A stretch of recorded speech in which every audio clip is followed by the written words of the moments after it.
O anjo, porém, lhes disse: Não temais, eis aqui vos trago boa nova de grande alegria, que o será para todo o povo. É que hoje vos nasceu na cidade de Davi o Salvador, que é Cristo, o Senhor. E isto vos servirá de sinal. Encontrareis uma criança envolta em faixas e deitada em manjedoura. E subitamente apareceu com o anjo uma multidão da milícia celestial, louvando a Deus e dizendo: Glória a Deus nas maiores alturas, e paz na terra entre os homens, a quem Ele quer bem. Essa leitura é muito importante e ela compõe um trecho bíblico mais amplo que narra no registro bíblico o nascimento do Senhor Jesus. Talvez na mesma página em que você se encontre, talvez na anterior, como na minha Bíblia, você verá que estavam no recenseamento, por força da lei, do império de então, José e Maria. Estavam ali por ele ser filho de Davi, isto é, da casa de Davi, um herdeiro de Davi. E isto já nos aponta algo preciosíssimo, porque era da tribo de Judá, era dos filhos de Davi que viria o rei. E o rei estava encarnado no ventre de Maria e nasceria logo a seguir, como diz o verso 7 do capítulo 2. E ela deu à luz o seu filho primogênito, enfaixou-o e o deitou numa manjedoura, porque não havia lugar para eles na hospedaria. Pois bem, ali naquela região, próxima daquela manjedoura e daquela estrebaria, havia pastores cuidando dos seus rebanhos. E eles foram surpreendidos pelo aparecimento de algo completamente anormal, fora do comum. Uma milícia celestial. Anjos em grande número apareceram. Eles ficaram cheios de medo. E é por isso que nós lemos no verso 10, a primeira palavra a ser dita àqueles pastores tomados pelo medo foi: não temais. E depois do não temais, a notícia. A notícia, boa notícia, é o significado do Evangelho. Evangelho quer dizer isso, boa notícia. E a boa notícia qual era? Você pode perceber, por favor, no versículo 11. Hoje vos nasceu, na cidade de Davi, o Salvador, que é Cristo, o Senhor. Três títulos na mesma linha. O Salvador, porque o povo andava em trevas, perdido, precisava de Salvador. Não se salvaria a si mesmo. Pense na sua vida. Nós não nos salvamos a nós mesmos, precisamos do Salvador. Ele veio. Ele é o Cristo. Cristo porque é homem, por ser o Deus eterno, encarnado, feito homem, nascido sem pecado. Ele, Jesus de Nazaré, o Cristo, porque cheio do Espírito Santo, o ungido de Deus, o Messias, aquele cujas características próprias são de santidade, de obediência ao Todo-Poderoso Deus e Pai. Este havia nascido entre nós, Salvador e Cristo. E ele não estava aqui para receber ordens dos outros, embora humildemente se dobrasse diante do mundo, na verdade se dobrava diante do Pai, a quem sempre obedecia. Mas dobrando-se humildemente, nunca deixou de ser quem sempre foi. Ele era, ele é, ele sempre será o Senhor, embora diante de um rei como Herodes, rei de Judá, embora diante do império Naqueles dias, Otaviano era o imperador romano.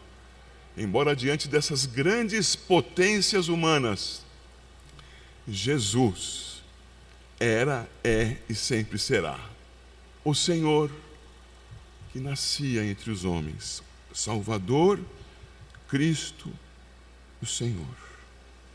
E depois eles anunciarem onde seria encontrado aquele pequenino recém-nascido, eles cantam louvor ao Todo-Poderoso Deus. Nós também cantaremos. Eu os convido a colocarem-se de pé para cantarmos. E eles cantam, e o registro está no versículo 14: glória a Deus nas maiores alturas e paz na terra entre os homens. Veja que não há virtudes nos homens, mas a graça de Deus. Homens a quem Ele, Deus, quer bem.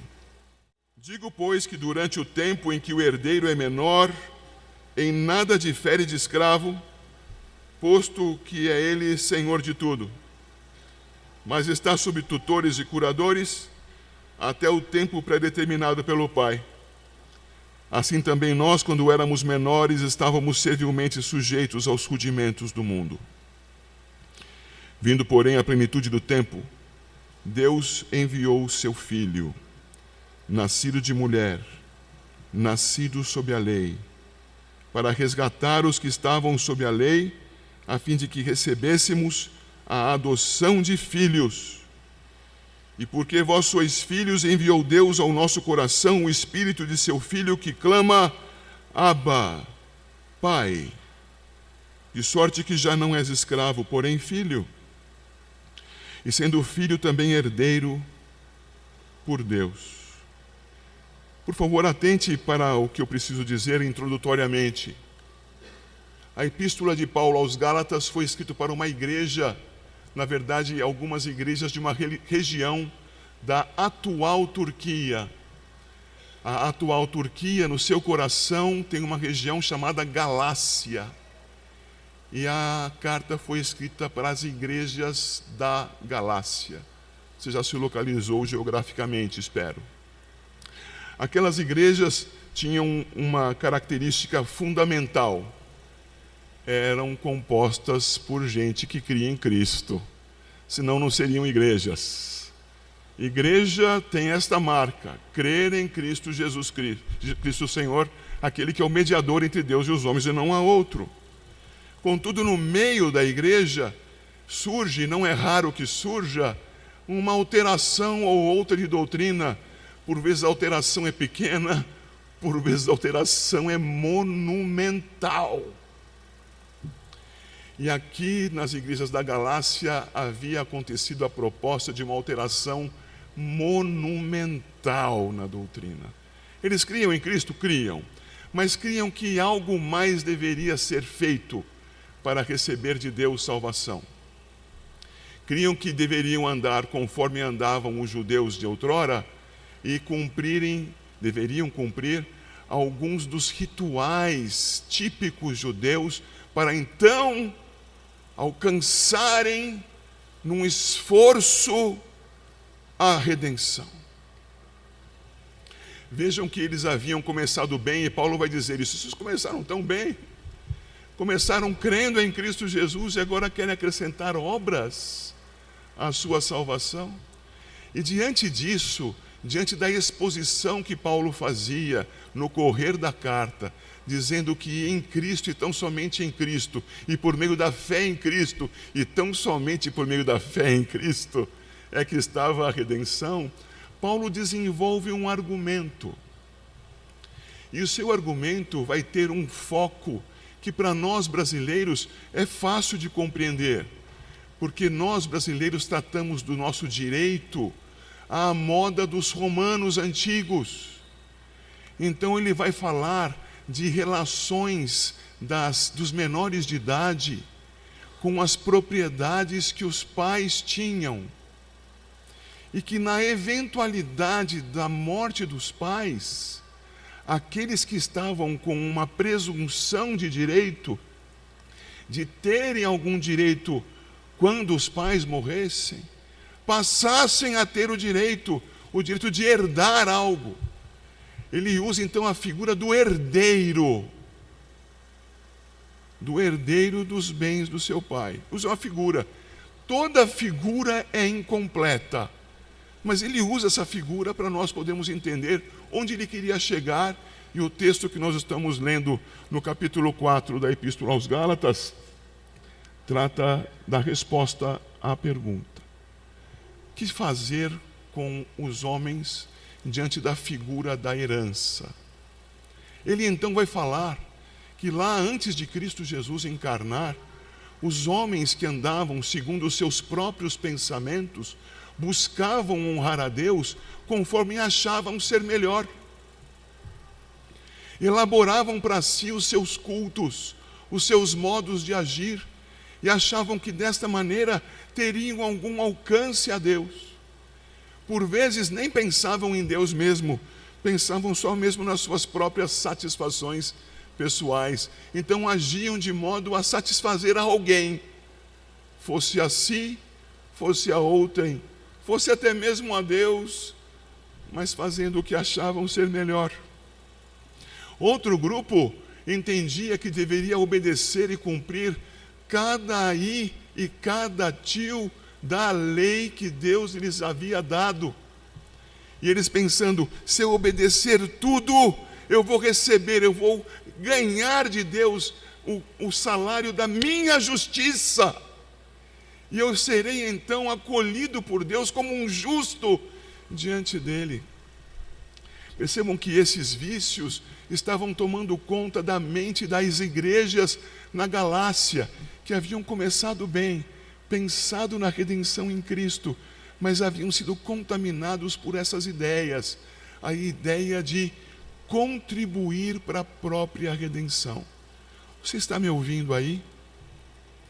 Você que é crente não pode contribuir para a sua redenção. Você já sabe, a tua redenção se deu tão somente pela graça de Deus, que te concedeu fé e arrependimento, para que, crendo em Jesus, você fosse redimido. Agora, você que não é crente no Senhor Jesus, e está aqui nos visitando hoje, talvez você se identifique como alguém que busca fazer coisas boas, busca fazer coisas que satisfaçam ou a sociedade, ou a si mesmo na sua moralidade, ou até mesmo a Deus, pensando: assim eu vou agradar a Deus. E o que a palavra nos diz é que esse tipo de pensamento é tratado por Paulo como o pensamento da menoridade, o pensamento daquele que ainda está sob os cuidados de outrem, enquanto caminha em direção a algo melhor e maior. E Paulo vai falar sobre isso. Eu peço que você atente bem, porque eu vou ler mais uma vez um trechinho do verso. E é dito assim: durante o tempo em que o herdeiro é menor, em nada difere de escravo. Eu estou no verso 1. Posto que ele é senhor de tudo. Veja, ele como filho do dono, ele também é dono de tudo. Mas ele é dono em potência. Ele não é dono de fato, porque as coisas estão ainda nas mãos do seu pai. Ele, enquanto é cuidado pelo tutor, é como se fosse escravo, está sendo cuidado e não parece ter nada. Tudo que ele vai fazer, ele precisa de autorização. Ele, quando vai fazer alguma coisa, imagina estar liberto, mas está sob tutor, está sob condução. Quando nós estamos sem Cristo, nós estamos sob uma tutela, e é a tutela da nossa carne, da nossa corrupção, dos nossos interesses, da nossa maldade.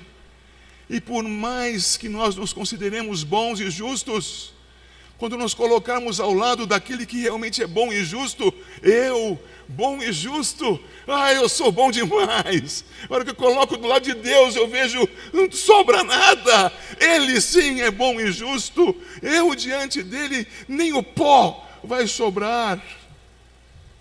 Então ele fala que aqueles que estão julgando-se a si mesmos competentes para de algum modo chegarem em Deus, estão sob uma tutela, a tutela do seu próprio pecado. mas outros estarão sob uma outra tutela, a tutela da lei. A tutela da lei que diz, assim você deve fazer, assim você não deve fazer. E ele fala aqui da lei de Deus. E pessoas então estão apegadas à lei, abraçadas à lei, querendo honrar a Deus com obediência, esquecendo-se de que a lei põe em evidência a nossa incapacidade de cumpri-la. Eu vou lhes dizer aqui, digo pessoalmente a respeito de mim, portanto, a vocês, eu sou um bom motorista. Eu ando na faixa, eu dou sinal quando vou para a direita ou quando vou para a esquerda, eu presto atenção quando vou fazer uma ultrapassagem, eu procuro estacionar o carro na vaga certa, eu procuro acionar a zona azul, ou com o nome que você tiver aí, quando você for, eu procuro não passar no farol vermelho nem de madrugada, enfim, eu procuro fazer as coisas certas, e ainda assim eu erro. No correr de um ano, eu somei mais de 20 pontos de multas. Eu faço tudo tão bem, tão certinho, como é que eu consegui juntar tantos pontos? E um detalhe, hein? Eu não vou somar os meus erros, outro erro de passar os meus pontos para outro, hein? São meus, afinal de contas. Pois bem, meus caros, a lei de Deus está posta, sabemos o que é certo e o que é errado, sabemos o caminho pelo qual seguir e erramos. Acho que você também já tomou uma multinha aí. Espero que não, mas é capaz que sim. Espero que não tenha chegado nos 20, que dizer dos 40 pontos. Essa é uma mera comparação. Nós nos julgamos justos e bons para obedecer a Deus e achamos que com a nossa obediência falha, nós chegaremos em Deus e quando chegarmos a Ele, poderemos dizer, olha, mas eu fiz tanta coisa boa, o Senhor não viu? Ele vai dizer, vi, o inferno está aberto, pode ir.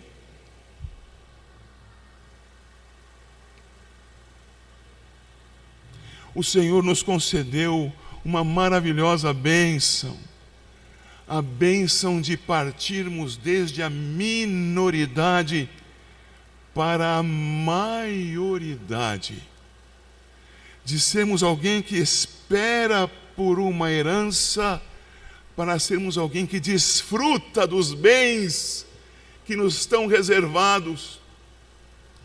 E ele fala a esse respeito, lembrando, a figura é sempre falha e breve, não completa todas as coisas, mas ele fala de tudo isso e diz que nós estávamos sujeitos, final do versículo 3, aos rudimentos do mundo, aos pecados do nosso coração, aos pecados que não podemos deixar de cumprir, apesar de sermos tão bons e morais, descumprindo lei. Ele chama isso de rudimentos do mundo. Nós estamos sujeitos servilmente aos rudimentos do mundo, mas aconteceu algo. E o versículo 4 diz, vindo, porém, a plenitude do tempo, conforme o Deus planejou, Ele cumpriu e veio na plenitude do tempo, no tempo certo, não foi antes, não foi depois. Assim é a minha vida e a tua, diante do cumprimento do decreto eterno, do único Deus verdadeiro. Tudo se cumpre segundo a sua vontade. Aleluia! No tempo certo, veio o Filho. Veja, verso 4. Deus enviou o seu Filho, nascido de mulher, uma mulher digna, importante, respeitável, que já morreu, está na presença do Pai e nem sabe que nós estamos aqui. Ela está na glória, está adorando a Deus, seu Salvador, como ela mesma disse, o meu coração engrandece a Deus, meu Salvador. Me refiro a Maria, o nome dela nem é mencionado aqui, porque não é ela que está no centro da mensagem. Deus deu o seu Filho, nascido de mulher, nascido sob a lei, nascido menor, nascido em obediência. Mas o que aconteceu? Ele cumpriu a lei, diferente de nós. Ele não teve nenhum ponto na carteira. Ele cumpriu a lei. E aí diz, para que ele fez isso no verso 5? Para resgatar os que estavam sob a lei, a fim de que recebêssemos a adoção de filhos. Ele acrescentou algo. Eu não sou apenas herdeiro, ele me fez ser herdeiro, mesmo eu não sendo filho. Ele me trouxe para a sua família por meio de Jesus Cristo, aleluia.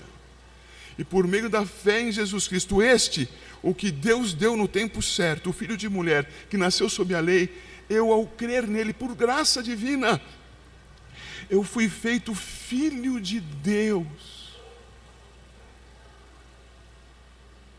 Quer dizer que eu não era, então? Tantos se olham durante o caminho e dizem, eu também sou filho de Deus. Você crê no único mediador entre Deus e os homens, Jesus Cristo? Homem, não. Desculpe, você não é filho de Deus. Você é uma criatura feita à imagem e semelhança dele, mas não é filho.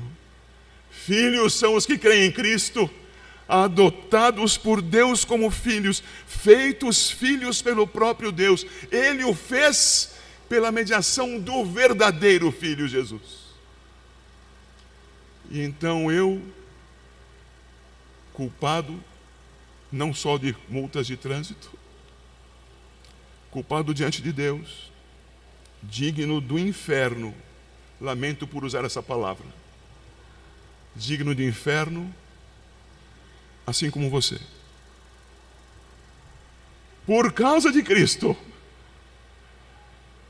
fui trazido para, ao invés de inferno, entrar na família de Deus. Fui adotado.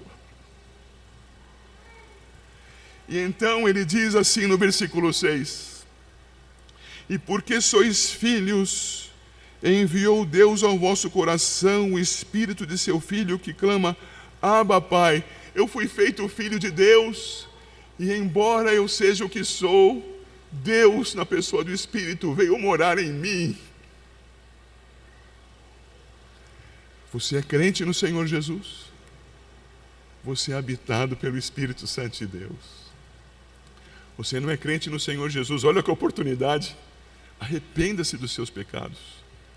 Arrependa-se dos seus descumprimentos da lei, das suas inobservâncias dos rudimentos do mundo. Arrependa-se e creia naquele que Deus enviou no tempo certo, nascido de mulher, nascido sob a lei, por meio do qual nós temos redenção, porque ele na sua obediência foi à cruz do Calvário, morreu na cruz do Calvário, derramou o sangue precioso do Santo Filho de Deus, que não merecia morrer em nosso lugar, mas apresentou-se substituto, e não apenas morreu, como eu também morrerei. E você sabe que a notícia para você também não é mais alvissareira, não é? Mas ele ressuscitou dos mortos. Ele vive e nele está a nossa esperança. Crendo em Cristo Jesus, fui perdoado. E o próprio Deus, na pessoa do Espírito, veio habitar em mim. Habita em cada crente nessa sala. Habitará em cada um que crer em Cristo nessa sala. Então nós podemos, pelo poder do Espírito, falar com Deus, nosso Pai. Deus, nosso Pai. De sorte que nós já não somos escravos, nós não somos meros herdeiros, nós fomos feitos filhos. E como filhos, herdeiros de Deus. É a sua condição. Nós estamos nessa casa para adorar a Deus em nome do Senhor Jesus Cristo. O adorarão os filhos. Arrependa-se e creia. Adore conosco.